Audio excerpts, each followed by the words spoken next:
Andra Permadi, 29 tahun, adalah seorang fotografer dokumenter yang terkenal di komunitas Urban Explorer dan Misteri Indonesia. Ia sudah menjelajahi rumah-rumah kosong, bunker zaman Belanda, hingga sekolah terbengkalai di Kalimantan. Tapi ada satu tempat yang selalu ia tunda untuk datangi, Rumah Sarinande. Rumah itu berdiri di ujung Jalan Cagak Lama, tertutup ilalang, dan hanya terlihat jelas jika kau sengaja mencarinya. Lokasinya jauh dari pemukiman, dan tidak masuk dalam Google Maps. Andra tahu tempat ini dari seorang narasumbernya di Bandung yang mengatakan, kalau kau ingin cerita mistis paling murni, yang belum terlalu diekspos, kesanalah kau pergi. Tapi jangan pernah tidur di sana lebih dari 2 malam. Andra tak sendiri. Ia mengajak Reno, teman masa kuliah sekaligus editor videonya, yang sudah terbiasa ikut dalam ekspedisi berbahaya. Mereka berangkat Jumat sore, dengan perlengkapan lengkap, drone, kamera malam, voice recorder, dan genset kecil. Sesampainya di rumah itu menjelang maghrib, mereka langsung disambut keanehan. Halaman rumah seperti tidak pernah tersentuh matahari, padahal langit sore masih terang. Seolah awan gelap selalu menggantung tepat di atas atap bangunan itu. Pintu depan terbuka sedikit, seperti memang sedang menunggu. Di dalam, rumah itu sunyi, terlalu sunyi. Tidak ada suara jangkrik, tidak ada debu beterbangan. Tapi yang paling mengganggu adalah benda yang berdiri di tengah ruang tamu, sebuah cermin setinggi 2 meter, dengan bingkai ukiran ular dan bunga, menghadap langsung ke arah pintu masuk. Cermin itu tampak terlalu baru dibanding seluruh bagian rumah. Tidak berdebu, tidak retak, dan memantulkan bayangan dengan sangat jernih. Tapi saat Andra dan Reno berdiri di depannya, mereka melihat sesuatu yang langsung membuat Reno mundur. Ada siluet seseorang yang berdiri jauh di belakang mereka, meski tak ada siapapun di rumah itu. Trik cahaya, kata Andra berusaha logis. Tapi dalam hatinya, ia tahu ini bukan soal cahaya. Malam pertama, mereka mengatur kamera statis yang mengarah ke cermin, menaruh voice recorder di 4 sudut rumah, lalu beristirahat di kamar belakang. Tapi jam 2.34 pagi, Reno dibangunkan oleh suara ketukan. Bukan dari pintu, tapi dari dalam cermin. Ketukan itu berirama, pelan, tapi menyayat telinga. Ia mengintip, dan untuk sesaat, ia bersumpah melihat seseorang berdiri di dalam cermin, menatap ke arahnya. Pria tua, berpakaian kolonial, dengan wajah yang tidak bisa sepenuhnya ia lihat. Seperti diburamkan, tapi tetap mengerikan. Keesokan harinya, Reno mendesak untuk pulang. Tapi Andra bersikeras.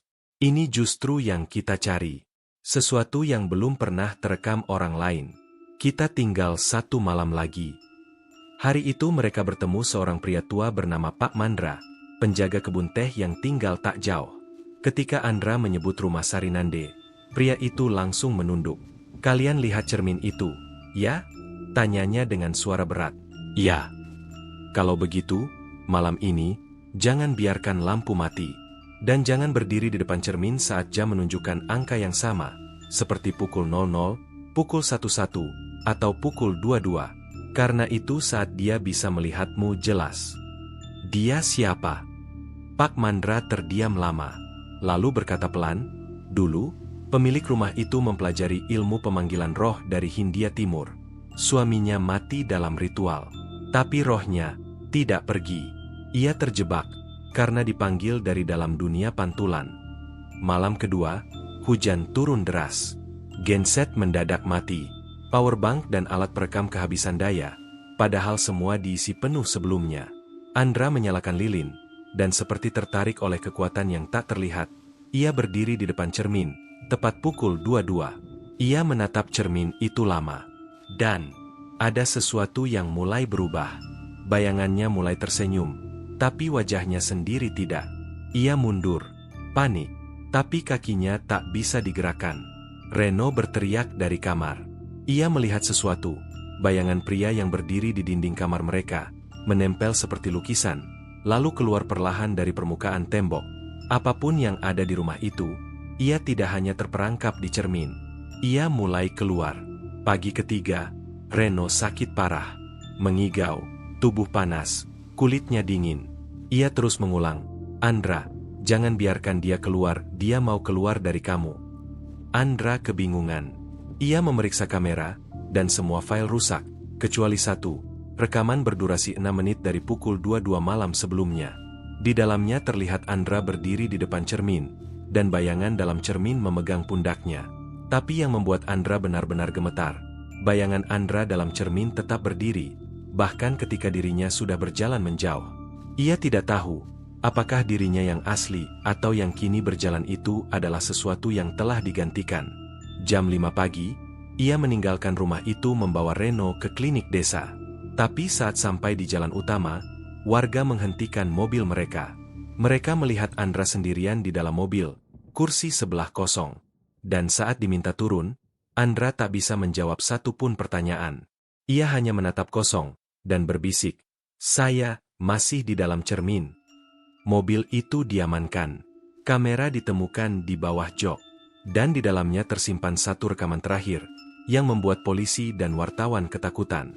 Dalam video itu, tepat pukul 3.03, terlihat sosok Reno sedang diseret ke dalam cermin oleh bayangan pria kolonial. Sementara Andra, yang nyata, hanya berdiri diam, tidak bereaksi. Dan sejak hari itu, rumah Sarinande ditutup secara resmi oleh warga sekitar. Tapi sesekali, ada yang mengaku masih melihat lampu menyala dari dalam rumah, dan suara ketukan dari balik jendela. Ada yang bilang, cermin itu masih ada di sana, menunggu seseorang yang cukup nekat untuk berdiri di depannya. Dan jika kau ke sana saat malam, hati-hatilah. Jika bayanganmu mulai tersenyum padahal kau tidak, itu bukan lagi bayanganmu.